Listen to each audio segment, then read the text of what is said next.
37절 말씀까지.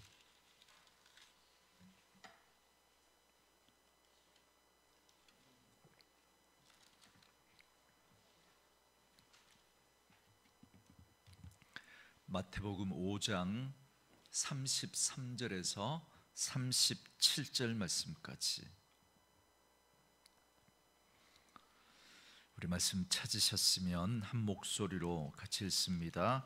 또 옛사람에게 말한 바 헛맹세를 하지 말고 네 맹세한 것을 주께 지키라 하였다는 것을 너희가 들었으나 나는 너희에게 이르노니 도무지 맹세하지 말지니 하늘로도 하지 말라. 이는 하나님의 보좌임이요 땅으로도 하지 말라. 이는 하나님의 발등상임이요 예루살렘으로도 하지 말라. 이는 큰 임금의 성음이요 네 머리로도 하지 말라. 이는 네가 한 터럭도 희고 검게 할 수 없음이라. 오직 너희 말은 옳다 옳다 아니라 아니라 하라. 이에서 지나는 것은 악으로부터 나느니라. 아멘. 자, 여기 계신 분들과 이렇게 한번 인사합니다. 하나님의 말씀을 아멘으로 받읍시다. 하나님의 말씀을 아멘으로 받읍시다. 할렐루야. 아멘. 오늘 이 새벽에는 함께 읽으신 마태복음 5장 33절에서 37절 말씀을 중심으로 예수님의 7가지 사역 5번째 시간으로 예수님의 가르치심이라는 제목의 말씀으로 잠시 은혜를 나누도록 하겠습니다. 제가 고난주간 특별 새벽 기도회를 드리면서 예수님의 7가지 사역을 살펴가고 있습니다. 우리가 그동안 첫 번째 예수님의 낮아지심 그 사건에 대해서 우리가 함께 살폈고요. 그리고 예수님의 치유하심, 그러니까 우리의 육체와 우리의 질병을 고치시고 또 그리고 우리의 마음을 만지시는, 그래서 세 번째 시간에 그런 우리의 육체뿐만 아니라 우리의 마음까지 치유하시고 회복시켜 주시는 하나님의 사역을 살펴봤고요. 그리고 어제 수요 예배 때 환경을 바꾸시는 예수님에 대한 말씀을 살펴봤습니다. 오늘은 예수님의 가르침에 대한 이야기를 좀 나누려고 하는데요. 그 전에 어제 수요 예배 때 나누었던 내용 중에 한 부분을 마무리하고 오늘 본문으로 돌아오겠습니다. 요한복음 6장 15절 말씀에 보면 그러므로 예수께서 그들이 와서 자기를 억지로 붙들어 임금으로 삼으려는 줄 아시고 다시 혼자 산으로 떠나가시니라 이렇게 말씀하십니다. 예수님께서 물고기 2마리와 보리떡 5개로 5,000명을 먹이시고 12광주리를 남기셨습니다. 그렇게 놀라운 기적을 행하고 나니까 사람들에게서 반응이 나타나기 시작하는데 어떤 반응이 생겼냐면 저 예수를 우리의 임금으로 삼으면 우리가 살아가는데 문제가 없겠구나라고 하는 생각이 든 겁니다. 여러분, 어찌 보면 이건 매우 긍정적인 반응이라고 그렇게 생각할 수 있지 않겠습니까? 드디어 예수님께서 예수님을 사람들이 알아보기 시작하는구나, 그렇게 생각할 수 있습니다. 그런데 그 반응에 대한 예수님의 반응이 재밌습니다. 예수께서 그들이 자기를 억지로 붙들어 임금 삼으려는 줄을 아시고 다시 혼자 산으로 떠나가셨다라는 겁니다. 그러니까 예수님의 판단은 이건 거죠. 지금 그들이 틀린 반응을 보이고 있다는 겁니다. 그러니까 예수님께서 기적을 행하신 목적이 있는데 그들은 예수님이 행하신 그 기적을 목적대로 받지 않았다는 겁니다. 자기들 편에서 좋은 쪽으로 받은 거예요. 그래서 자기들이 원하는 식으로 예수님에게 반응을 보여서 그 예수를 왕으로 삼으려고 했던 겁니다. 저는 이 말씀을 묵상하면서 그리고 이번 특별 새벽 기도회를 통해서 함께 나누었던 예수님의 3가지 사역, 치유하시고 우리의 마음을 만져주시고 환경을 바꾸시는 그 예수님의 사역을 묵상하면서 이런 생각을 했습니다. 이런 놀라운 능력을 행하시는 예수님을 자신들의 임금 삼으려고 하는 사람들의 반응은 자연스러운 반응일 수 있겠습니다. 병든 자는 그래 예수님에게서 예수님께 가서 내 병을 고치며 살아야지. 마음이 힘들고 어려운 자는 예수님에게 가서 그 마음이 좀 회복돼야 되겠다. 그리고 환경을 바꾸시는 예수님을 보고는 그래 나도 내 문제, 정말 예수님께 가면 해결되겠구나라고 생각하고 그 반응을 보이는 건 여러분 어쩌면 자연스러운 거고, 오늘 그 예수님의 그런 사역들을 하면서 점점 그렇게 반응하며 많은 사람들이 그렇게 모여들었습니다. 그런데 일정 시간이 지나고 나면 예수님은 자꾸 그런 일들 속에서 다른 의미가 있다라는 걸 자꾸 말씀하십니다. 그러니까 어찌 보면 치유도 치유 자체가 목적이 아니고요, 여러분 그 치유가 지향하고 있는 또 다른 목적이 있다는 겁니다. 예수님이 마음 아프시고 소외된 사람들을 만져주시고 그들의 친구가 되어주시면서 그들의 그 마음을 만져주고 회복시켜 주시는 것, 그것 자체가 목적이 아니라 그것을 통해서 예수님께서 하시려고 하시는 또 다른 목적이 있다는 것이죠. 환경과 조건을 바꾸기도 하시지만, 그러나 그 환경과 조건을 바꾸시는 것 자체가 목적이 아니라 또 다른 예수님이 지향하는 목적이 있다라는 것입니다. 우리가 이 생각을 해볼 필요가 있겠습니다. 다시 말하면 이런 거죠. 예수님께서는 5,000명이나 되는 그 사람들, 어린 아이들까지 여자들까지 다 포함하면 2만 명이나 되는 그 사람들에게 정말 놀라운 기적을 통해서 그들의 먹는 문제를 해결해 주셨습니다. 그런데 예수님 이렇게 말씀하시는 건 아닌 거죠. 그러니 앞으로 너희들도 이런 문제가 생기면, 이런 먹을 문제가 생기면 또다시 오병이어로 그렇게 문제를 해결해, 이렇게 말씀하시는 게 아니라는 겁니다. 우린 자꾸 이런 믿음 생활을 지향하는 그런 경우가 있습니다. 하나님이 저희 삶에 때로 기적을 베풀어 주실 때가 있습니다. 그러면 우리는 어떤 마음을 자꾸 이렇게 가지게 되느냐면, 다음에도 이런 기적으로 이 문제를 해결해야지, 그런 마음을 우리가 자꾸 가집니다. 근데 예수님은 그렇지 않다는 겁니다. 여러분, 언젠가 우리 한국교회에 이런 모토가 있었던 거 기억나십니까? 기적이 상식이 되는 교회. 그러니까 우리가 기적은 여러분 가끔 일어나잖아요, 그죠? 가끔. 그런데 막 기적이 그냥 상식처럼, 우리가 일반적으로 살아가는데 우리 일상에서 그냥 자연스럽게 경험되어지는 그런 상식처럼 그런 기적을 경험하는 그런 우리 교회가 됐으면 좋겠다, 그걸 이 모토에 담은 거죠. 근데 여러분, 예수님은 기적을 일상으로 삼으려고 하시는 그 의도가 눈꼽만큼도 없으십니다. 눈꼽만큼도. 하나님께서 이 땅을 창조하시면서 이 세상 속에 하나님의 창조 질서를 담아 놓았어요. 그게 여러분 우리가 일반적으로 알고 있는 이 자연, 우리가 말하는 세상 사람들이 말하는 자연계 속에 담아 놓은 여러 가지 법칙들입니다. 그걸 하나님이 만들어 놓으신 거예요. 자, 이렇게 물건이 있으면 놓으면 땅에 떨어져야 돼요. 이게 상식이고요, 이게 하나님께서 창조 질서 속에 담아 놓은 하나님의 질서고 방법입니다. 근데 이게 무너지고 여러분 기적이 상식처럼 일어나면 이 땅에 정말 말할 수 없는 엄청난 일들이 막 일어나요. 여러분, 우리가 살아갈 수 없는 땅이 되어버립니다. 그렇지 않겠습니까?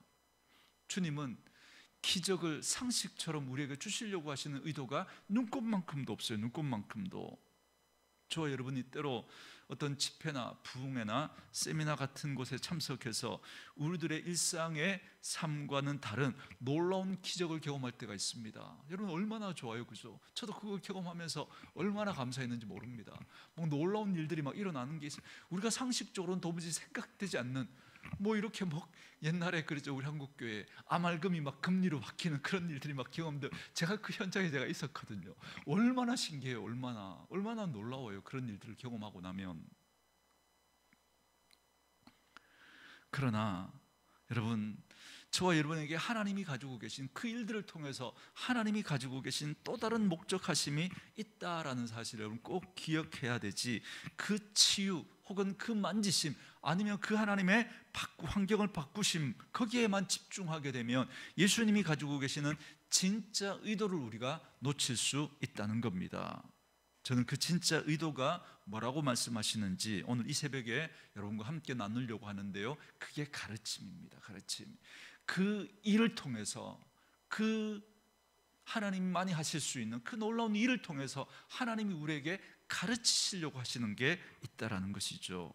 예수님은 치유를 통해서 우리에게 뭔가를 가르쳐주고 하십니다. 가르쳐주고 싶으신 겁니다. 그래서 어떤 사람도 치유를 받았다고 할지라도 여러분, 그 치유가 영원하지 않아요. 또다시 그 사람 또 아프게 될 거예요. 또다시 병에 걸리게 될 거예요. 또다시 약해지게 될 거예요. 그러다가 죽고 하나님 앞에 서게 될 겁니다. 예수님은 치유하시면서 이렇게 말씀해 주시는 게 아닙니다. 그러니 앞으로는 병 고칠 때 항상 기도로만 고쳐야 돼.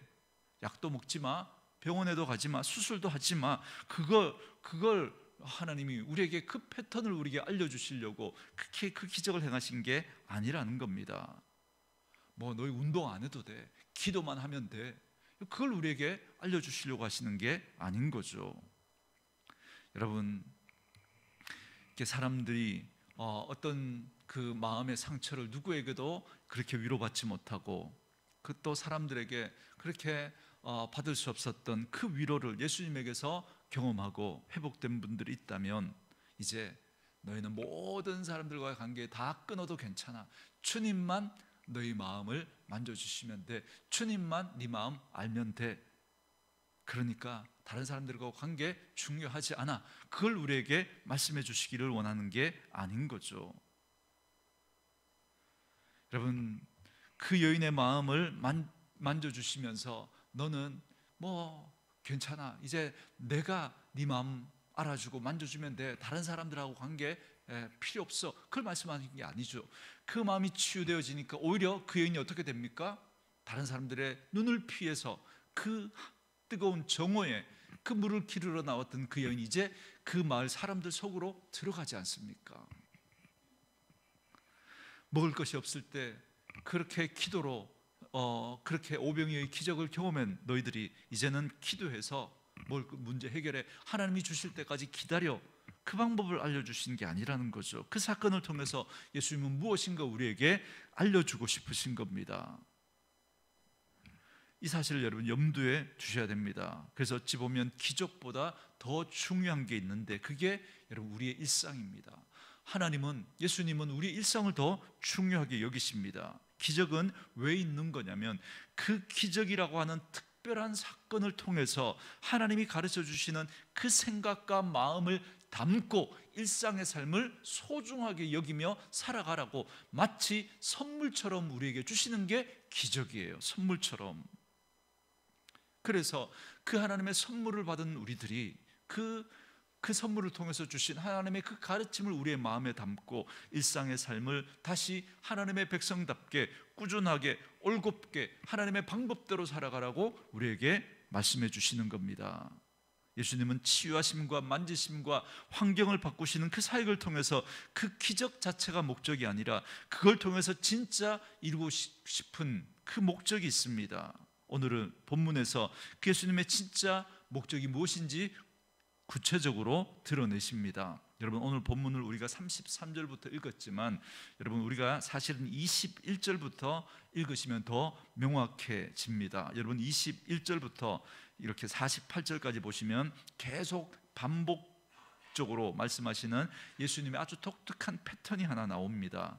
그 패턴 여러분 보이십니까?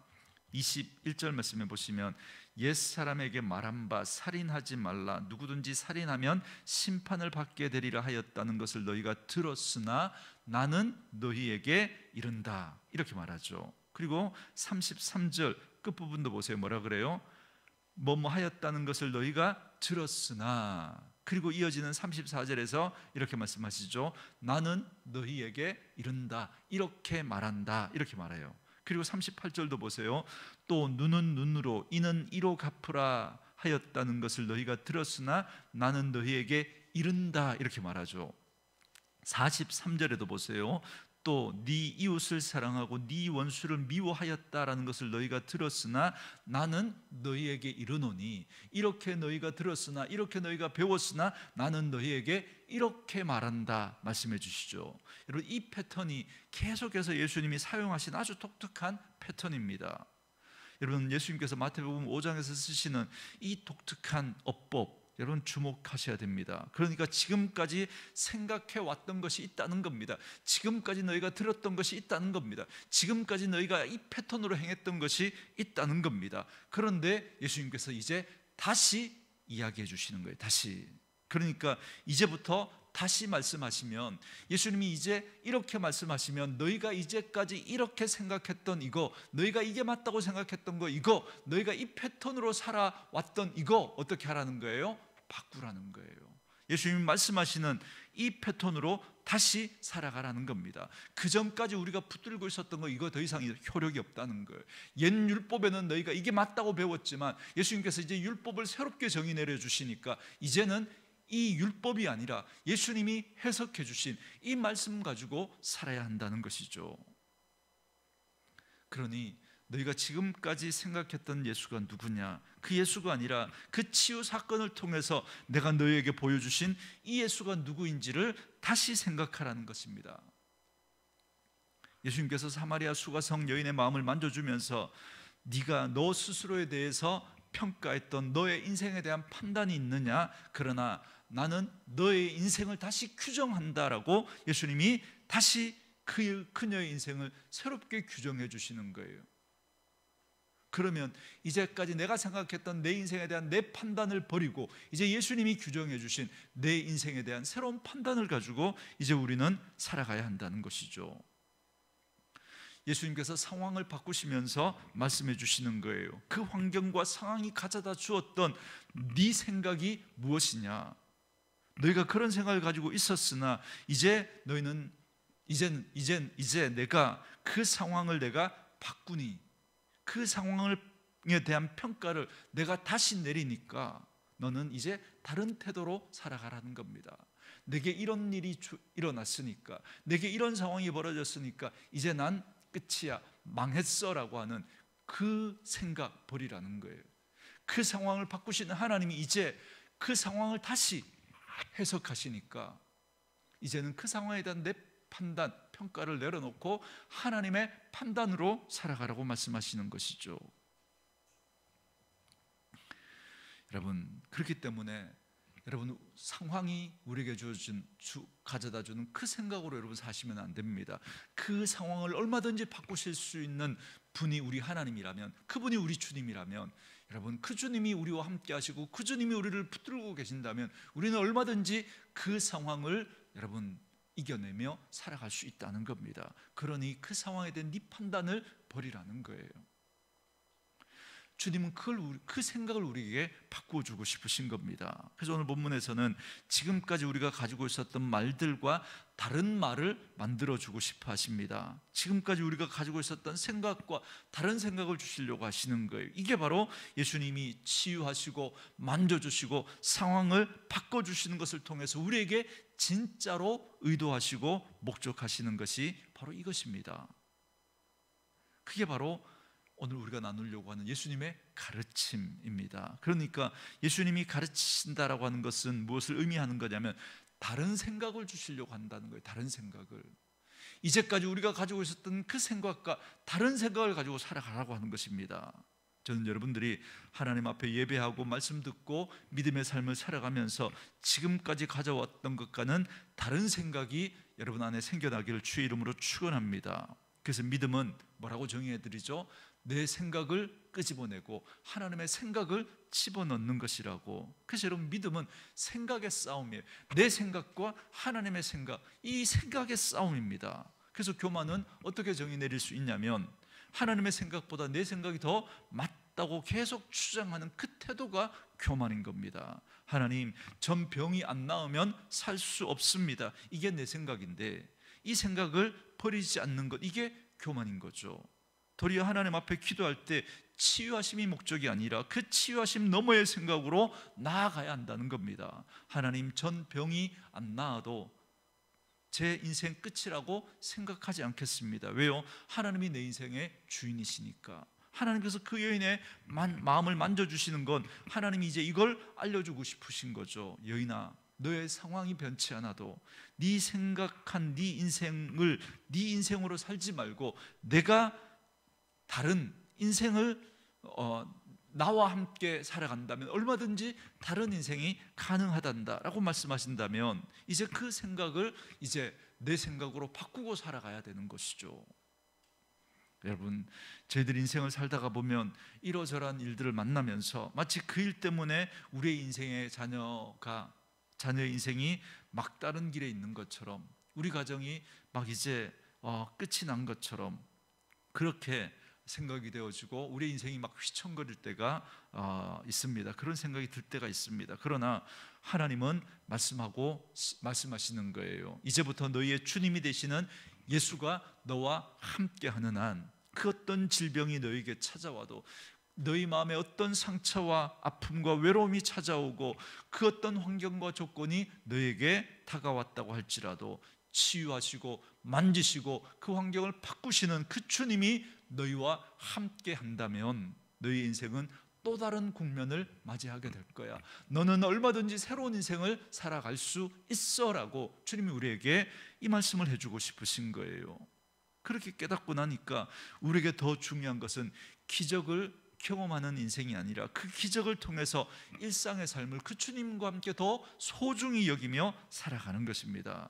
내 개인의 삶과 가정의 삶과 내 자녀들의 삶과 내 생업의 삶, 내가 만나는 모든 그 일상에 그 만나는 그 사람들과 부딪히며 살아가는 그 모든 삶이 여러분 너무나 중요하고, 그 삶 속에서 우리가 하나님의 백성으로 하나님의 백성답게 올곧게 살아가는 그 삶이 너무너무 중요한 거예요. 하나님은 그런 삶을 살아가라고 마치 연료를 우리에게 제공하는 것처럼, 가끔 우리가 그 연료가 떨어지면, 그죠? 막 이렇게 우리가 힘이 없잖아요. 그래서 가끔씩 그런 하나님의 놀라운 은혜를, 그런 기적들을 우리에게 경험하게 해 주시는 겁니다. 그런데 우리는 자꾸 일상을 포기하고 그 기적을 경험하려고 합니다. 그러나 예수님은 사역을 해가시면 가실수록 점점 더 어떻게 하신다고요? 예수님이 예루살렘에 입성하시면서부터 그렇게 놀라운 기적을 행하시던 그 예수님이 전혀 기적을 행하지 않습니다. 단 한 번 말고의 길을 그저 붙여주시는 그 사건 외에는 전혀 기적을 행하지 않습니다. 너무나 무력한 모습 그렇게 보입니다. 여러분, 만약에 예수님께서 이 고난 주간 그죠? 그렇게 기적을 행하셨다면 로마 병정들을 얼마든지 물리칠 수 있지 않았겠습니까? 여러분 한번 생각해 보세요. 만약에 예수님이 기적을 행하셨다면 도리어 더 센 분으로 그렇게 드러나지 않았을까요? 로마 병정들이 찾아왔을 때 예수님을 막 잡으려고 하는데 예수님이 막 팔을 확 휘저으니까 병정들이 그죠? 로마 군인들이 다 쓰러져서 예수님께서 그 사이를 유유히 그렇게 빠져나가셨다면 더 센 분으로 여러분 드러나지 않았겠습니까? 잡히셨다고 쳐요. 그래서 로마 병정들이 채찍을 막 휘두르는데, 그런데 그 휘두르는 순간 채찍이 끊어져 버리는 거예요. 마치 보호막이 딱 생기는 것처럼 예수님에게 아무런 상처도 나지 않았다면, 예수님을 십자가에 못 박는데 그 못이 박히지 않고 풀어졌다면, 아니 박혔는데 예수님이 힘을 빡 주니까 그 못이 다 튀어나왔다면, 그래서 그 십자가에서 예수님이 유유히 슬로우 비디오로 그저 영화에 보면 쫙 멋있게 이렇게 쫙 내려오셔서 그 중력의 법칙을 깨뜨리고 멋지게 탁 앉으시면서 그죠? 그렇게 봐라 그랬다면 예수님은 더 센 분으로 사람들에게 드러나지 않았겠습니까?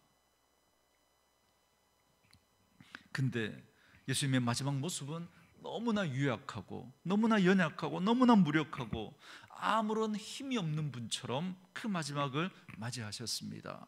그 이유는 뭐냐면 예수님의 삶 자체가 지향하고 있는 목적이 있었기 때문인 거죠. 그건 병 고침도, 그건 마음의 만짐도, 그건 상황을 바꾸는 기적도 기적으로 다 설명해낼 수 없었던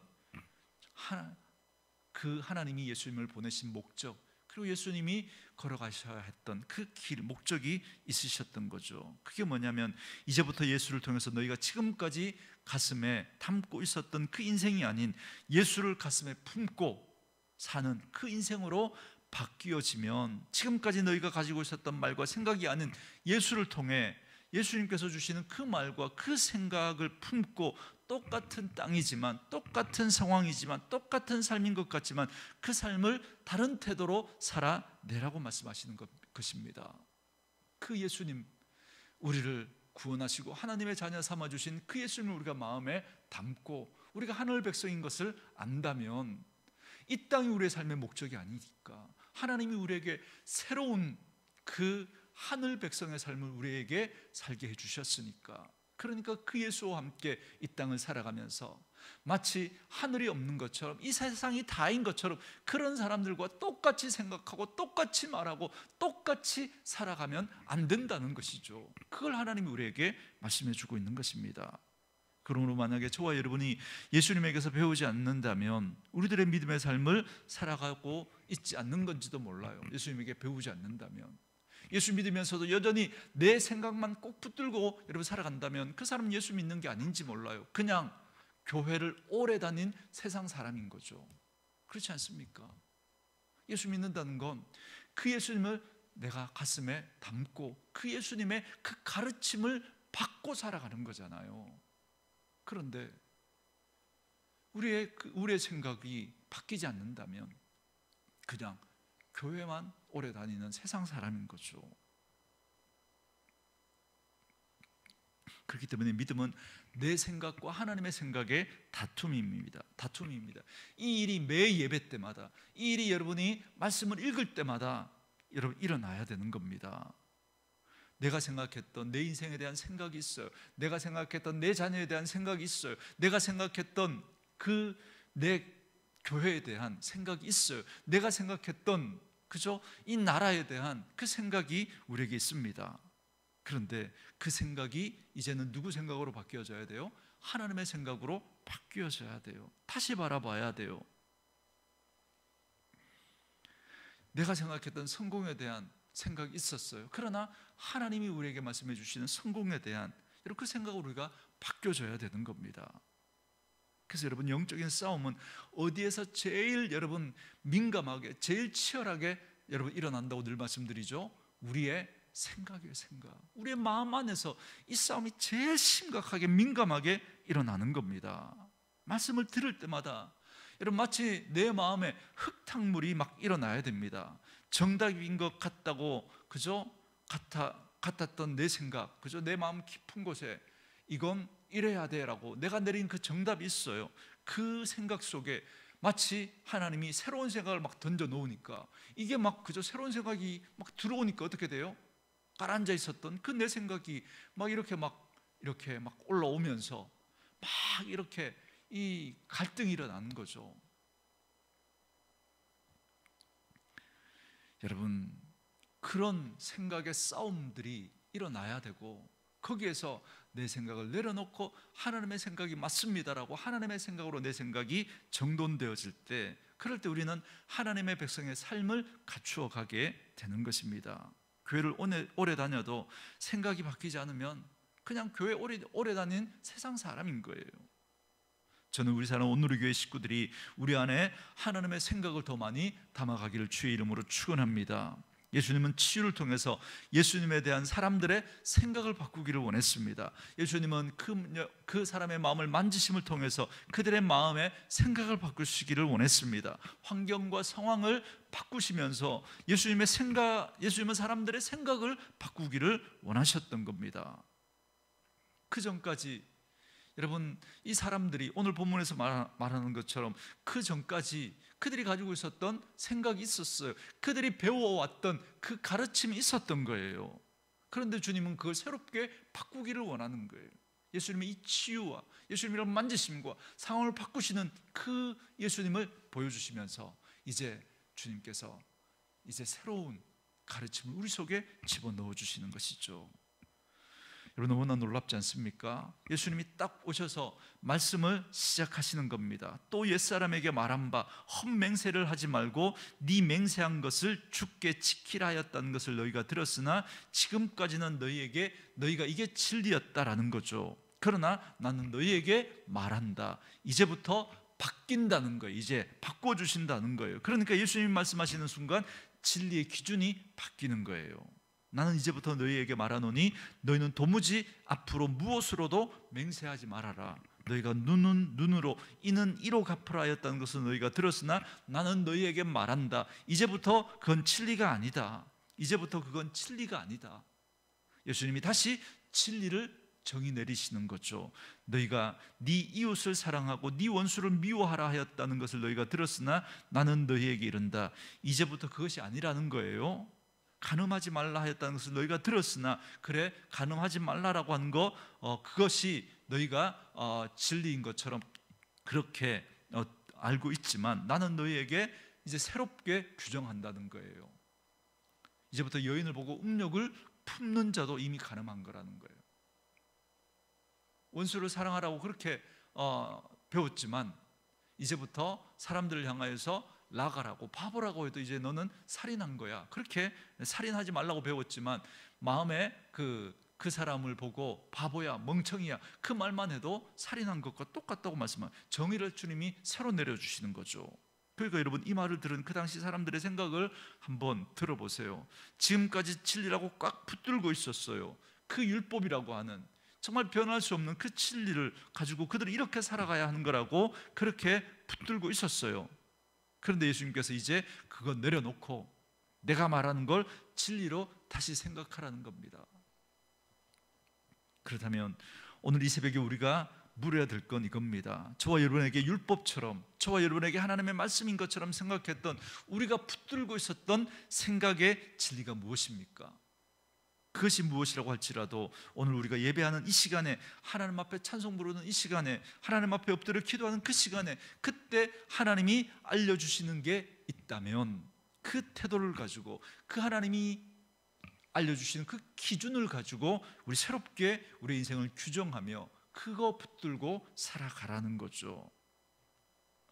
하나님이 말씀하신다면 제가 붙들고 있었던 그 율법, 제가 붙들고 있었던 진리라고 하는 그거 내려놓고 하나님의 생각을 더 중요하게 여기고 내 가슴에 담겠습니다. 하나님이 두려워 떠는 나에게 두려워하지 말라 말씀하시면 전 두려워하지 않겠습니다. 그 하나님이 내 인생을 붙들고 계시기 때문에 저는 이 상황 속에서도 얼마든지 하나님이 내 인생에 새로운 일을 행하실 수 있는 분이라는 걸 믿고 담대하게 다시 걸어가겠습니다. 여러분, 그 태도가 우리에게 있어야 한다는 거죠. 여러분, 그렇기 때문에 여러분, 하나님이 말씀하시기 전까지 내 인생에 대하여서 여러분들이 함부로 내 인생을 그렇게 규정하고 그렇게 판단 내리고 그렇게 살아가시면 안 됩니다. 함부로 여러분 그렇게 내게 벌어진 그 상황에 대해서 여러분이 함부로 그렇게 여러분 평가하시면 안 됩니다. 이것이 우리 믿음의 사람들의 태도여야 한다는 것입니다. 여러분, 광야를 걸어갔던 이스라엘 백성들의 그 삶을 한번 잘 생각해 보십시오. 그들은 수시로 자기들의 생각과 하나님의 생각이 맞지 않으면 여러분 그들은 어떻게 했어요? 불평하고 원망했죠. 메마른 땅을 걸어가면서 도무지 가나안이 보이지 않는 것 같고 그 땅에 들어가지 못할 것 같은 그 상황들 속에서 그들은 계속해서 불평하고 원망하고 다시 애굽으로 돌아가자고 했습니다. 그래서 끝내 그 출애굽 1세대들 그 광야에서 다 죽고 말잖아요, 그죠? 단지 여호수아와 칼렙을 제외하고는 그들은 생각의 싸움에서 졌던 거예요. 생각의 싸움에서. 여러분, 여호수아와 칼렙이 여러분 광야 그 40년 동안 나머지 백성들과 다른 상황을 살아갔습니까?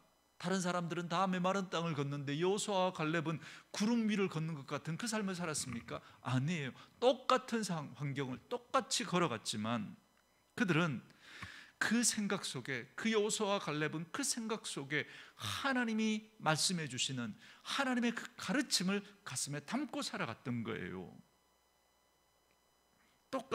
똑같이 메마른 땅을 걷고 똑같이 뜨거운 공기를 마시고 똑같이 풍족하지 않은 그 음식을 먹으면서 그 땅을 걸어갔지만 여호수아와 칼렙은 하나님의 가르침을 받아들였던 거예요. 그래서 자기 생각을 내려놓고 하나님의 약속을 더 소중하게 붙들었던 거예요. 그래서 내 판단과 내 생각을 내려놓고 하나님의 판단과 하나님의 생각을 더 중요하게 여겼던 거예요. 그래서 다른 사람은 다 안 된다고, 우리는 그 땅에 들어갈 수 없다고 말했을 때 여호수아와 칼렙은 아니야, 우리는 들어갈 수 있어. 하나님이 우리와 함께 하시면 우리들은 얼마든지 그 땅을 차지할 수 있다고 그렇게 말할 수 있었던 거죠.